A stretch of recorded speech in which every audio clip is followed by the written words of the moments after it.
Hi guys! Welcome back sa aking YouTube channel. Kumusta po kayo? Ayan. For today's video, ang isi-share ko naman sa inyo kung magkano yung presyo ko ng mga dilata ko dito sa aking sari-sari store. Ayan. Parang marami talagang may gustong malaman ng mga presyo ng mga kapwa nila sari-sari store owner. Kasi yung previous vlog ko about pricing, shinare ko doon yung mga presyo ko sa mga biscuits ko at saka mga cupcakes, mga cakes.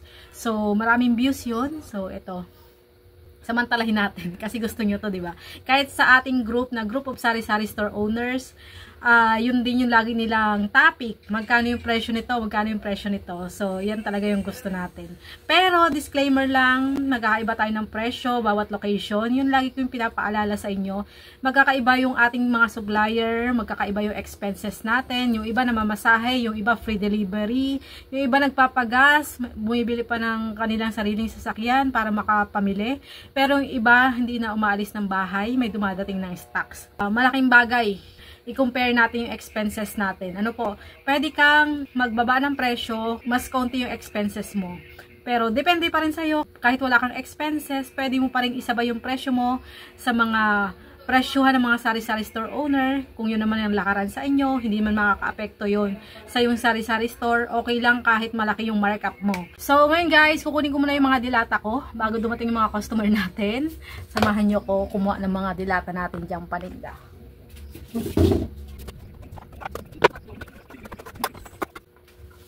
So, ito yung iba na paninda natin. Hindi siya kasya. So, kuha pa tayo ng iba pa.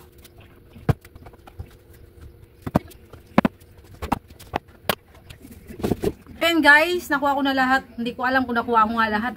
Pero ito yung mga basic na binibenta ko sa akin sari-sari store. Merong mga paninda na nakikita ko ng mga sinishare ng ating mga kasari. Yung mga products nila katulad ng Meatloaf Argentina, iba yung brand nila. Pero ito yung mga brand dito sa amin sa Batangas. I-share ko sa inyo. Katulad dito, mag-start tayo sa fast moving kong sardinas. Ito yung Mega Red at Green ay 28 ang benta ko nito mga kasari. Same na ang price nila. Pero yung puna nila may diferensya ng konti. Sa centavos lang naman. Ayan, next tayo dito sa mga fish muna tayo, sa mga isda. Meron tayong 555 tuna. So, itong 555, 32 yung benta ko. Syempre, depende sa flavor. Yung caldereta, 33. Mas mahal yon saka yung adobo.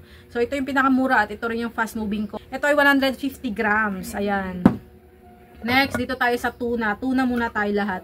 Itong aking Century Tuna Flakes and Oil, 39 pesos. Pero yung aking hot and spicy ay 40 pesos. So, yan. Disclaimer lang, magkakaiba tayo ng presyo. So, karamihan ng mga paninda ko ay nagmamarkup ako ng 15% markup. So, dito sa dilata lahat, 15% markup.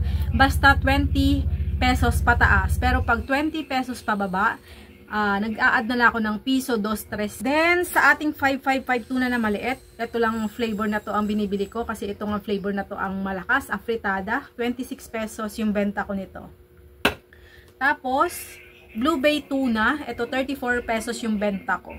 Kadalasan sa mga tuna ko, afritada pa rin. Talagang yun ang pinakamabenta. At saka, meron tayo ditong dalawang San Marino, yung anghang at saka yung hindi. 42 pesos yung benta ko parehas. Yan, wala akong maliit sa ngayon. Meron pala, ito. Hindi ko na i-share yung mga Star Nutrimits ha. Kasi meron akong live niyan, doon ko na na-share yung mga presyo niyan. So, itong San Marino corn tuna na maliit, ito ay 33 pesos yung benta ko. Tapos ito mga kasari, yung ating Mega Mackerel, 36 pesos yung benta ko. Ayan, magkano ba yan sa inyo mga kasari? And then, meron tayo ditong sardinas pa. Itong Mega Corn Tuna, 19 pesos yung benta ko. Ito yung durog na sardinas. So, kadalasan na bumibili sa akin ito ay ginagawa nilang pang-ulam ng mga pets nila, mga alaga nilang aso. 19 pesos yung benta ko niyan. Tapos ito may rose bowl tayo. Ito, sobrang trending nito sa Home Buddies. Ito daw yung pinakamasarap na sardinas. Pero nagustuhan ko nga siya kasi medyo ma-oil siya. Tapos, mas malasa siya kumpara sa ibang sardinas. At parang hindi ako masyadong nalalansahan sa kanya. So, ito, 30 pesos yung benta ko nito. Parehas na flavor, maanghang at hindi. So, yung mga kasari dito sa ating sardinas na malaki naman. Itong malaking mega, nagkakahalaga ng 67 pesos. Ito ang size dito ay 425 grams. Tapos, itong green ay 66 pesos lang. Piso yung diferensya. Kasi pag nag-markup ako ng 15% markup, Yun yung lumalabas sa calculator. Pag lampas na siya sa 0.50 pataas na yung butal niya, nira-round off ko na siya as piso. Tapos, dito tayo naman sa mga meatloaf. Ayan, meron pa tayo ditong wow ulam. Ito, kasama pa siya sa tuna. Ito ay 20, kasama ba siya sa tuna? Parang karne kasi to.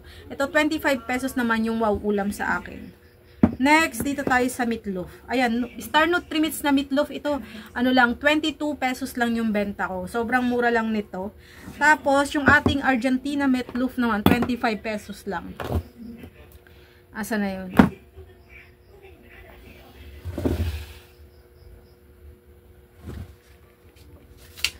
So yan guys, nakalimutan kong kunin. Ito naman ang Argentina meatloaf natin. 25 pesos yung benta ko mga kasari. Ayan, meron pala ako dito, hindi ko nakita. 25 pesos yung benta ko.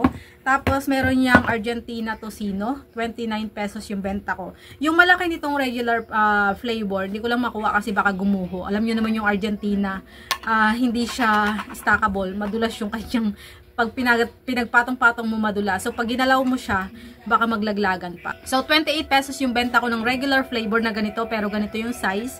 Ayan, 28 pesos. Then, ayan, meron tayo ditong Star Nutrimits, yung mga ulam. Ulam, katulad dito, humba, 32 pesos yung benta ko. Iba-iba yung flavor nito. May bistik, may humba, may kare-kare, may Bicol Express. So, yan. Yan ay gawa ng Star Nutrimits. Parang Star Nutrimits ay gawa ng Pure Foods din. Ayan. Nag-live ako niyan. Sobrang daming flavor ng Star Nutrimits. Next, dito tayo sa malaking meatloaf. Ito naman ay 260 grams. 250 grams. Ito ay 38 pesos yung benta ko. So, mabenta rin to sa akin mga kasari. Kaya, lagi rin ako may stocks niyan. Tapos, dito tayo sa mga corned beef. Ayan. Pinakamura, not sure. Pinakamura ko yung Lucky 7. Ayan, 26 pesos ang benta ko, minsan 25, depende sa bili ko or sa puhunan. Ayan. Every time na may delivery, sa resibo ako nakatingin. So, pag magkaiba yung binibilan ko, magkaiba rin yung presyo ko.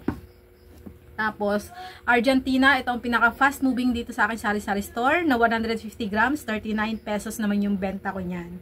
Tapos, ayan o, hindi ko na-share pala sa inyo yung Century Tuna na maliit. 32 pesos yung benta ko. Pero yung malaki niya ay 39 pesos. So, 7 pesos lang yung diferensya. 'Di ba? So, kung ako naman sa'yo, doon ka na sa malaki. Kasi 28.50 ang bili ko nito, mga kasari. Tapos, meron tayo ditong, ayan, pang alta na corned beef. Ito naman, 93 pesos yung benta ko. Kasi parang 85 or 83. Ganyan, ay nag-mark up ako ng 15%, kaya yun yung lumabas. Tapos, meron tayong Star Nutrimits na Carne Norte Guisado. Ito naman ay 30 pesos yung benta ko nito, mga kasari. Tapos, dito tayo sa Argentina na corned beef na 260 grams. Ayan, 62 pesos yung benta ko nito, mga kasari. Tapos, meron siyang mura lang na corned beef galing sa Lucky 7. Ayan naman ay 41 pesos lang. Tapos meron din naman sa Nutrimits, sa Star Nutrimits. Ito naman ay 60 pesos. Diba? Dami nilang pagpipilian.